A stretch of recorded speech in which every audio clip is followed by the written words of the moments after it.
So here's the footwear of Isaac Osborne, motionunlimited.net, and some of you may recognize these. These come from an Italian company originally. Are those Vibrams? Yep. And they've made quite a promotional effort and quite a popularity purchase over the last 5 years. We're in 2013, and Isaac's the first person I saw with these. And Isaac, would you share what this is about? Why you were wearing footwear that looks like a sock on a foot? More like gloves on a. Sorry, a glove. Yeah, like individual toed gloves. Gloves for your feet. This pair here I've had for something on the bottom of that one. I've had for a year and a half. I've had this pair. One of the reasons I wear these is because I grew up barefoot and I hate shoes. Because I've always felt shoes. In Hawaii? Yeah, in Hawaii, and always felt how much shoes constricted my feet. I never liked it. Always hated it. So for one, they spread my toes out, and they're really, really comfortable. And so that's one reason I wear them. The other reason is you can take them and roll them up. So there is no inhibition on your feet whatsoever.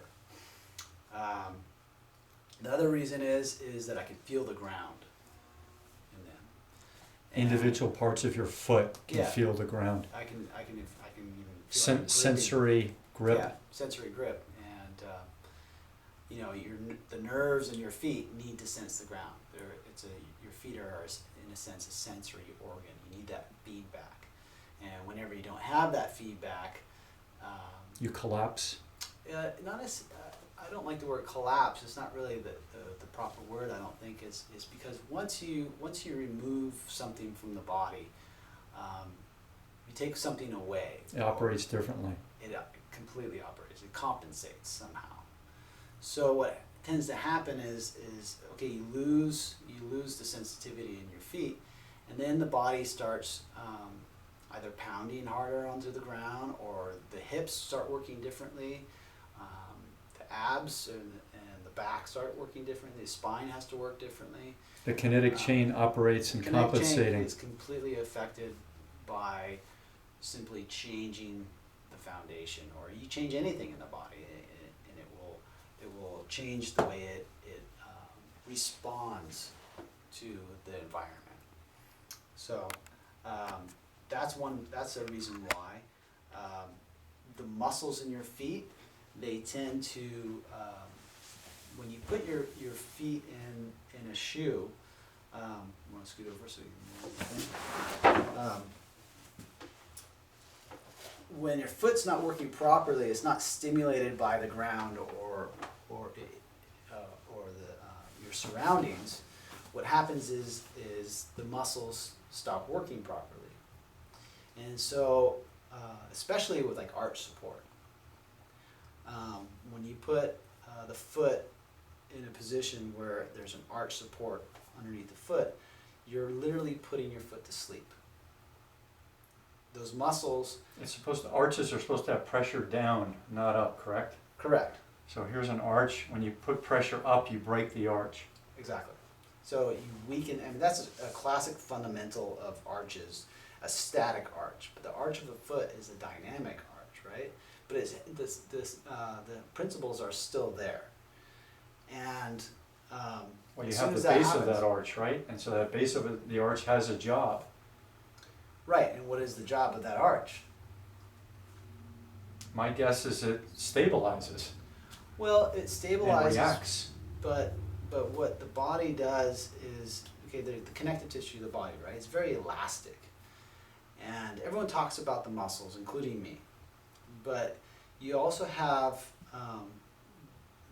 stored kinetic energy in the connective tissue. And for instance, the hip joint, the way that the ligamentation is wrapped around the hip joint is stored kinetic energy, because when you take the femur behind the hip, that the ligamentation actually whips it forward like a rubber band. And so, you know, that's why I built this, is to show that when you arch, when you step on the arch, it pushes and then rebounds, right? So everyone thinks like the arch should be supported by just the muscles. It's not true. Yes, it should be supported by the muscles, but it's not only the muscles that do the work of the arch.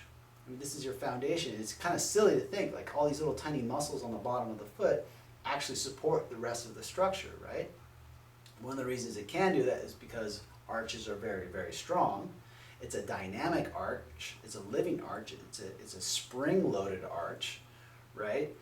But it's the elasticity. I mean, these are just the basic ligaments. This is not showing all the layers of connective tissue that are in the foot, and the sling of all the other muscles that come up from the lower leg down into the foot.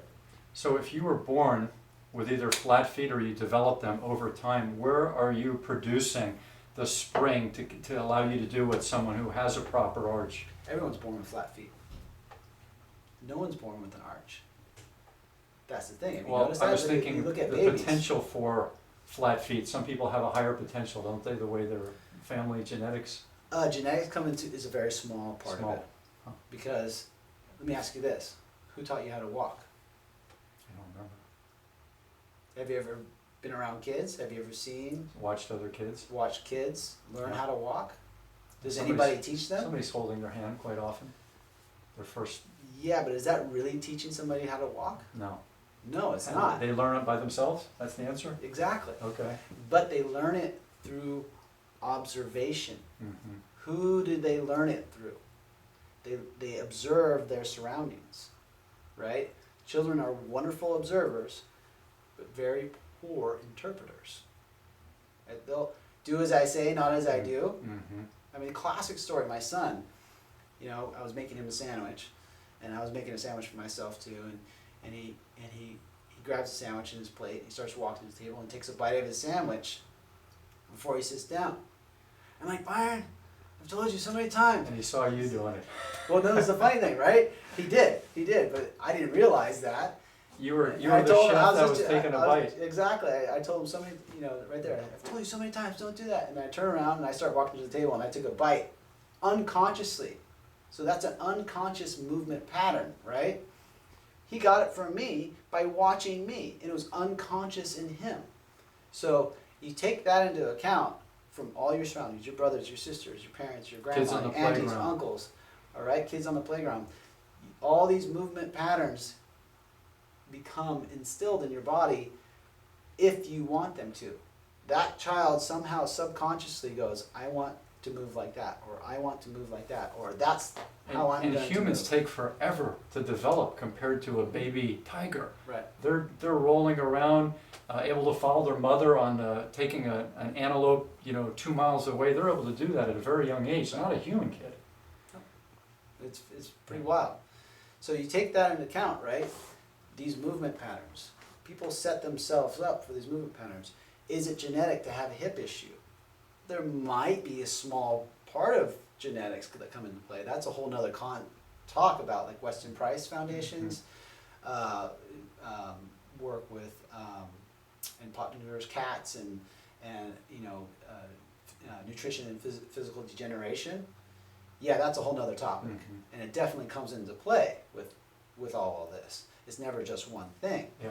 But Well, the some people are movement built patterns- short and squat. Some people are tall and thin, like I am. There's all Sure. different builds. But it doesn't mean your body can't be balanced, Yeah. right? It doesn't mean that all the muscles can't be working in coordination with each other. Mhm. They can be. You know how my oldest client is 96, and she's changing her posture. Not as rapidly as somebody who is 20 years old, but she's doing it. So It's a good pastime. Better than flipping right. channels. And she says, I just want to keep improving. Why not? Why not? You're 96. Gives you Who something says- to do every day. Who says? I mean, you can build muscle until the day you die, right? Yeah. So who says that you can't start doing it at 96? Who says that you can't improve your life at 96, at 56, at 46, Whatever. at 76? Whatever age, at 7.